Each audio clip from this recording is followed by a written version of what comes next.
রহমানির রহিম। গত 17 বছরের অন্যায়, অত্যাচার, অবিচারের নিষ্পেষিতর কারণে এই উপজেলা পরিষদে আসতে পারিনি। আল্লাহর কাছে শুকরিয়া যে আজকে আসতে পেরেছি এবং আমাদের প্রিয় নেতা প্রধানমন্ত্রী হতে পেরেছে এবং আমাদের যারা বিএনপি বন্ধুরা আছেন আমরা এক জায়গা হতে পারছি। আমরা আবারও আল্লাহর কাছে শুকরিয়া, আলহামদুলিল্লাহ। আমি সকলের বক্তব্য শুনছিলাম মনোযোগ দিয়ে। অনেকের মধ্যে হতাশা, যন্ত্রণা, বঞ্চনা। রাজনীতিতে হতাশা, বঞ্চনা, যন্ত্রণা থাকবে, এটাই স্বাভাবিক। কিন্তু যাকে ঘিরে এই প্রোগ্রামটা, তাকে কিন্তু আপনারা একবারও কেউ শুভেচ্ছা বা অভিনন্দন জানালেন না। আমি আমার প্রিয় নেত্রী, আমার প্রিয় এমপি হেলেন জেরিন খান এমপি এবং মধুখালী উপজেলা সকল জনসাধারণ এবং আমার ব্যক্তিগত পক্ষ থেকে আজকে যিনি যাকে নিয়ে অনুষ্ঠান, মধুখালী উপজেলা নির্বাহী অফিসার মাসুদুর রহমান, সকলের পক্ষ থেকে করতালি দিয়ে তাকে অভিনন্দন জানাচ্ছি। রহিম ভাই অনেক বক্তব্য দিয়েছেন। রহিম ভাই আমাদের অনেক সিনিয়র মানুষ, তার কাছ থেকে আমাদের অনেক শিক্ষার আছে, এটাই স্বাভাবিক।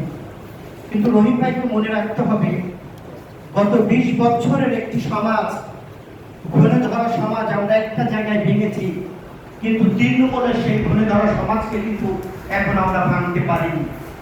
কাকে বিভিন্ন জায়গায় বিভিন্ন কর্মকর্তারা থাকবেন, তারা একদিকে ঝুঁকে যাবেন, এটাই স্বাভাবিক। কিন্তু সেই ঝোঁকার রোধেও কিন্তু আমাদের ঠেকাতে হবে। সেখানে কি আমাদের ব্যর্থতা আছে কিনা সেটাও কিন্তু আমাদের খতিয়ে দেখতে হবে।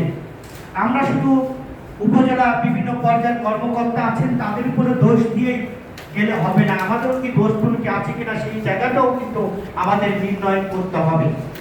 আজকে আমি দেখেছি এই 20টি বছর পরে আজকে আমার প্রথমে এখানে আসা, তাও আসতাম না, মানিক ভাই এবং সতেজ ভাই এবং অন্যান্য বলার কারণে এসেছি। কিন্তু এসে আমার অনেক অভিজ্ঞতা নিচ্ছি, যেখানে যারা বিশেষ করে চেয়ারম্যান সমাজ, তারা জনপ্রতিনিধির মাঝে কাজ করেন, কোথায় ত্রুটি আছে তারা কিন্তু আমাদের চেয়ে ভালো জানেন, এটাই স্বাভাবিক। কিন্তু সেই ভালো জানার জায়গাটা কিন্তু আমাদেরকে ঐক্যবদ্ধ হতে হবে। প্রশাসনে যারা আছেন তাদেরকে আমি ব্যক্তিগতভাবে অনুরোধ করব, আপনারা যে চেয়ারে বসেন এই চেয়ারটা কিন্তু সার্বজনীন এবং স্বতন্ত্র। এই চেয়ারটা কিন্তু কোনো দিক ঝুঁকে যাওয়ার চেয়ার না, এটা কিন্তু আমাদের মাথায় রাখতে হবে। আমি অতীতে দেখেছি যে অনেকেই অনেক জায়গায় ঝুঁকে গিয়েছিলেন।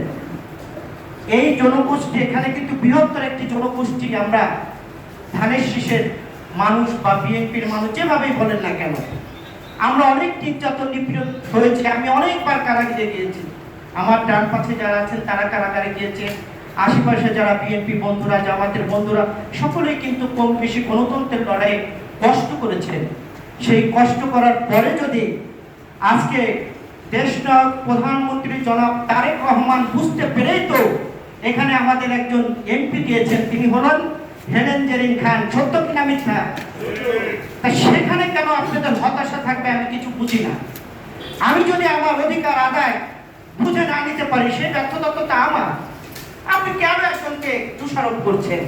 এই দোষারোপের জায়গা থেকে আমাদের সরে আসতে হবে, হৃদয় দিয়ে ভালোবাসা দিয়ে আমাদের অধিকার অর্জন করতে হবে। আপনারা একমত? এটা যদি করতে পারেন তাহলে কোনোদিন কোনো চেয়ারে যারা বসে আছেন তারা এদিক ওদিক ঝুঁকবেন না। আর বাস্তব কথা হলো, যেহেতু সরকারে বিএনপি, এখানে যদি কোনো অনিয়ম থাকে তাহলে কিন্তু বিএনপির উপরে দায়টা যায়। আমরা এখানে যারা আছি আমাদের তো দেখতে হবে কোথায় অনিয়ম হচ্ছে, কোথায় ত্রুটি হচ্ছে, কোথায় ভুল ত্রুটি হচ্ছে, কেন যাচ্ছে না। আমি অবাক হচ্ছিলাম, আগে ইউনো সাহেব যেদিন চলে যাবে আমি কি অলৌকিকভাবে এখানে চলে এসেছি। তা আমি নাম ধরে বলতে চাচ্ছি না, আমি তার সামনে অনেক কথা হচ্ছে। একজন আমাদের অন্য বন্ধু, তিনি তাকে জিজ্ঞাসা করতেছেন কে আসবে, তার ফোন নাম্বারটা একটু দেওয়া যাবে, তাকে কিন্তু একটু বলে দেওয়া যাবে আমাদের কথা। কিন্তু আমি সেখানে আমার কোনো বিএনপির বন্ধুদের দেখলাম না। এখানেই হলো আমাদের দুর্বলতা। এই দুর্বলতা কাটিয়ে উঠতে হবে, ঐক্যবদ্ধভাবে এই সমাজকে গড়তে হবে। আর যিনি এসেছেন আমি ব্যক্তিগতভাবে মনে করি, আমি ওনার আসার পরে না আগের থেকে জেনেছি উনি অনেক ভালো মানুষ। উনি যেখানে যান সেই সমাজের জন্য কিছু করতে চান। উনি বলেছেন মধুখালী মডেল সমাজ করবেন। আমি ওনাকে অভিনন্দন আমাদের। আপনি দল বল নির্বিশেষে সকল ঐক্যবদ্ধভাবে এই সমাজটা নির্মাণ করবেন। আমার প্রধানমন্ত্রী জনাব তারেক রহমান যেটি তিনি বলার চেষ্টা করছেন, যে কথাটি বলে শেষ করতে চাই, বিএনপি বন্ধুদেরকে অনুরোধ করব, বড় বাহিনীর কোনো কথায় উস্কানিতে পা দেবেন না।